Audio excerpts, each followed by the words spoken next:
किसान का सपना। एक बार कालेश्वर नामक एक गांव में कृष्णवीर प्रसाद नामक एक व्यक्ति अपनी पत्नी के साथ रहता था, जिसने एक पुत्र को जन्म दिया। अपने पुत्र के नामकरण के दिन उसको हरि प्रसाद का नाम दिया गया। गांव के सारे संत, ज्योतिषी और धार्मिक साधु जो इस नामकरण के उत्सव पे आए थे, सबों ने ये बोला कि हरि प्रसाद बड़ा होकर अपनी परिवार की संपत्ति को तिगुना कर देगा। कृष्णा और उसकी पत्नी इस वरदान को लेकर बहुत प्रसन्न हो गए। अब बचपन से ही हरि प्रसाद ये सुनते आ रहा था कि उसके कारण परिवार की संपत्ति तिगुना हो जाएगी, तो वो बहुत अमीर बनने के सपने देखते देखते बड़ा हुआ।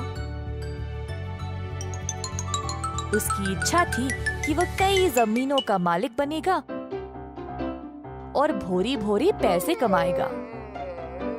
हरि प्रसाद 21 साल का हो गया जब उसके पिता ने घर और कारोबार की सारी जिम्मेदारी उस पर सौंप दी और उसका विवाह भी करवा दिया। काम की जिम्मेदारी लेने के बाद वह आलसी बन गया। फसल की देख रेख करने के बजाय वह खेत में आराम करता था, दोस्तों के साथ गप्पे मारते हुए। इसी तरह दिन बीत गए और अंत में सब खराब हो गया। कृष्णवीर प्रसाद ने ये देखा और अपने बेटे को बुलाया। हरि प्रसाद, मुझे लगा तुम उत्तम रूप से अपनी जिम्मेदारी निभाओगे और घर गृहस्थी अच्छे से संभालोगे। मैंने तुम पे विश्वास किया कि तुम मेरा नाम रखोगे, पर तुमने तो सब बर्बाद कर दिया। मुझे बहुत दुख है इस बात का। पिताजी, आप सब लोगों ने ही तो कहा था कि मेरे जन्म की वजह से इस परिवार की संपत्ति तिगुना हो जाएगी। मैंने ना आपका नाम खराब किया, ना कुछ। मैं तो हर रोज समय पे खेत पे भी जाता हूँ। ओह मेरा भोला बेटा, अगर तुम दिल और दिमाग लगाकर काम करोगे तभी हमारी अच्छी फसल उगेगी ना। अगर तुम केवल खेत पर जाकर कुछ भी नहीं करोगे तो फायदा कहाँ से आएगा। अगर तुम ऐसे ही करते गए तो हमारा पैसा, खाना, धन सब खत्म हो जाएगा। अभी तो जागो और अपना कर्तव्य निभाओ। हरि प्रसाद को अपने पिताजी की बात समझ आ गई। मैंने इतने दिन बर्बाद किए, इतनी छोटी सी बात थी और मुझे समझ नहीं आया। बिना काम किए मैं परिवार की संपत्ति को तिगुना कैसे कर सकता हूँ। पिताजी, मुझे क्षमा कर दे। मुझे अपनी गलती का एहसास हो गया है और मैं ऐसा कभी नहीं करूँगा। मैं वादा करता हूँ आपसे, मेरा विश्वास करिए। हरि प्रसाद ने अपने पिताजी का आशीर्वाद लिया और चला गया। अपने वादे के अनुसार हरि अब रोज खेत पर जाकर काम को अच्छे से देखने लगा और सुनिश्चित किया कि मजदूर ठीक से काम कर रहे थे या नहीं। सबसे बेहतरीन फसल लाने के लिए हरि प्रसाद अलग अलग तरीके सोचने लगा खेती बाड़ी करने के लिए। उसकी पत्नी ने उसको कठोर परिश्रम करते देख उसके लिए भोजन ले जाने लगी खेत पर।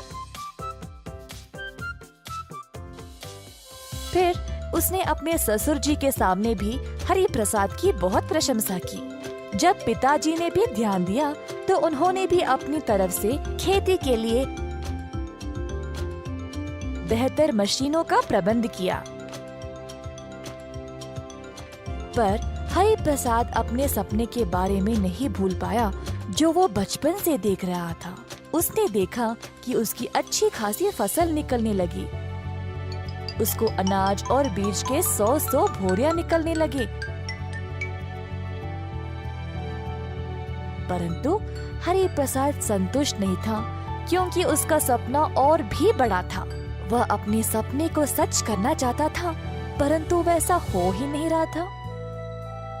हालांकि बाकी के लोग तो बहुत खुश थे। हरि प्रसाद से बात करने गए पर वो खुश ही नहीं था।